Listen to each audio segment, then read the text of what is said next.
আমরা বাংলাদেশ সরকারি কর্মকর্তা কর্মচারী কল্যাণ সমিতির উদ্যোগে আমরা এই পর্যন্ত 8 জন মন্ত্রী প্রতিমন্ত্রীকে আমরা ফুলের শুভেচ্ছা দিয়েছি এবং ওনাদের সাথে সাক্ষাৎ করেছি। সর্বশেষ আমরা চিফ হুইপ বাংলাদেশের যিনি, তার সাথেও আমরা দেখা করেছি। আমরা যে ইফতার পার্টির আয়োজন করেছিলাম তার আগের দিন আমরা আমাদের এই কল্যাণ সমিতির পক্ষ থেকে আমরা আমাদের সাধ্যমতো আমরা চেষ্টা করে যাচ্ছি, কিন্তু আমরা একা চেষ্টা করলে তো হবে না। সবাইকে সমানভাবে ঐক্যবদ্ধভাবে চেষ্টা করতে হবে এবং এর সাথে আপনাদের সহযোগিতা থাকতে হবে এবং আপনাদের চেষ্টাটাই হচ্ছে সবচেয়ে বড় চেষ্টা। কেননা বর্তমানে আমরা সোশ্যাল মিডিয়ার যুগে বসবাস করি। আপনারা সবাই জানেন যে এখন কোনো কিছু করতে হলে সোশ্যাল মিডিয়াতে সেটা ভাইরাল করতে হয়। যে কোনো জিনিস আপনার একটা নিউজ দেখবেন যে অনেক টিভি চ্যানেল আছে যাদের ফেসবুকে তাদের একটা চ্যানেল আছে, পেজ আছে।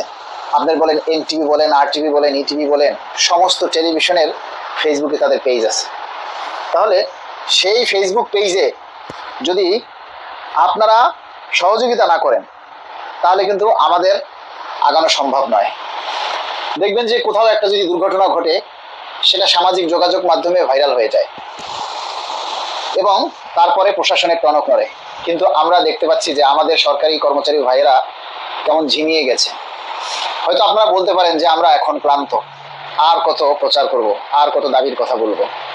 ভাই, আপনি যদি রাগ হন তাহলে আপনি হেরে গেলেন।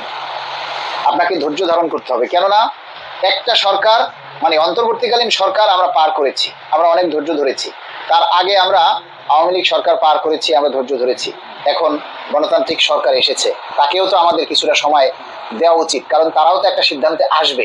যেহেতু সামনে বাজেট অধিবেশন, সেই বাজেট অধিবেশনে নিশ্চয়ই আমাদের জন্য যদি বরাদ্দ রাখা হয় তাহলে অবশ্যই আমাদের পে স্কেল হবে। একটা কথা আপনাদের সবাইকে মনে রাখতে হবে, অন্তর্বর্তীকালীন সরকার যে কোনো বিল পাশ করে ক্যাবিনেট সভায়, নিজেরা উপদেষ্টা পরিষদে মিটিং করে বা ক্যাবিনেট সভায় মিটিং করে তারপরে তারা যে কোনো একটা বিল পাশ করে। আর নির্বাচিত সরকার বিল পাশ করে সংসদে অধিবেশনের মাধ্যমে। এটা আপনাদেরকে মাথায় রাখতে হবে। যেহেতু সামনে আমাদের বাজেট অধিবেশন, সেই বাজেট অধিবেশনে যাতে আমাদের দাবিটা, সেই বাজেট অধিবেশনে যাতে আমাদের এই পে স্কেলের কথাটা যাতে এমপি মন্ত্রীরা তুলে ধরতে পারে, সেই জন্য আপনাদের সকলের সহযোগিতা কামনা করছি।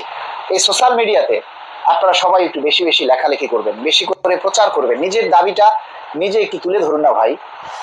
নিজের সাথে রাগ করে তো কোনো লাভ নাই, নিজের রিজেকের সাথে, নিজের ভাগ্যের সাথে রাগ করে কোনো লাভ নেই। আমাদের আল্লাহই আমাদের উপরে সহায় হচ্ছে না, সরকারের কি দোষ দিব বলেন? আল্লাহ যেদিন আমাদের পে স্কেলের কথা লিখে রেখেছেন ঠিক সেদিনই হবে, তার একদিন আগেও হবে না, একদিন পরেও হবে না। এখন আমরা যতটুকু আশাবাদী যে আগামী যে বাজেট আসতেছে সেই বাজেটই আমাদের পে স্কেলের জন্য হয়তো বরাদ্দ রাখা হবে। যদি কেন বরাদ্দ রাখা হবে? কারণ অন্তর্বর্তীকালীন সরকারই কিন্তু আমাদের জন্য বরাদ্দ রেখে গেছে।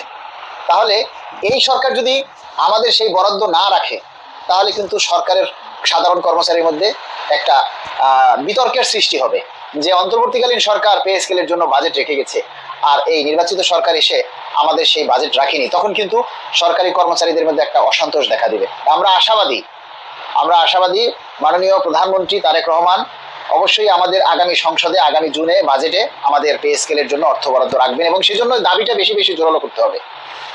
আপনারা সবাই যদি সহযোগিতা করেন, আমাদের যে কোনো দাবি যখন আমরা প্রচার করব তখন আপনারা সেই দাবিগুলি আপনারাও প্রচার করে প্রধানমন্ত্রী নজরে আনতে হবে। আপনারা দেখেছেন আজকে আমার কাছে বেতাগির একটা ভাই ফোন করে অঝরে কান্নাকাটি শুরু করলো। তো আমার মনে হলো যে তার এই যে কান্নাটা সাধারণ মানুষের একটু শোনানো উচিত। তাৎক্ষণিকভাবে আমি সেটা আমার মোবাইলে ভিডিও করি এবং সেটা আমি আপনাদের সামনে তুলে ধরেছি যে একটা ভাই সে আজকে রাতে সুইসাইড করবে বলে হুমকি দিচ্ছে যে মালিক ভাই আমি চিরকুট রেখে গেলাম, আমাদের সপরিবারে আমরা আত্মহত্যা করব, সুইসাইড করব, আমরা সংসার চালাতে পারতেছি না, আমাদের সংসার হয় না, বাজার নেই, ছেলে মেয়েদের সামনে ঈদ, আমরা একটা কাপড় দিতে পারতেছি না, তাহলে এই জীবন রেখে কি লাভ? আপনারা নিশ্চয়ই সেটা দেখেছেন, সেই ভিডিওটা ইতিমধ্যে ভাইরাল হয়েছে। আমরা চাই আপনারা এই যে আমাদের দাবির কথাগুলি একটু ভাইরাল করুন না ভাই। সবাই মিলে আমরা যদি এই কথাগুলি প্রচার করি তাহলে অবশ্যই কিন্তু এই দাবিগুলি সরকারের নজরে আসবে।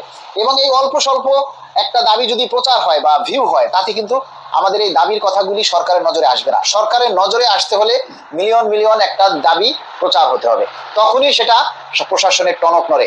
যে কোনো একটা বিষয় দেখবেন যে কোনো একটা বিষয় নিয়ে যখন সোশ্যাল মিডিয়াতে ভাইরাল হয়, মিলিয়ন মিলিয়ন ভিউ হয়, হাজার হাজার মানুষ সেখানে লাইক কমেন্টস করে, তখন সেই নিউজটার প্রতি সরকারের দৃষ্টি আকর্ষণ হয়।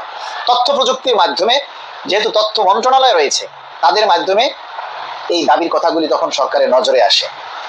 আমরা আমাদের আসলে এই যে নিম্ন বেতনের চাকরিজীবীরা অনেক টাকা, প্রত্যেকটা কর্মচারী, এমন কোনো কর্মচারী নাই যে তারা লোনে জর্জরিত নয়, তারা লোন নেয়নি।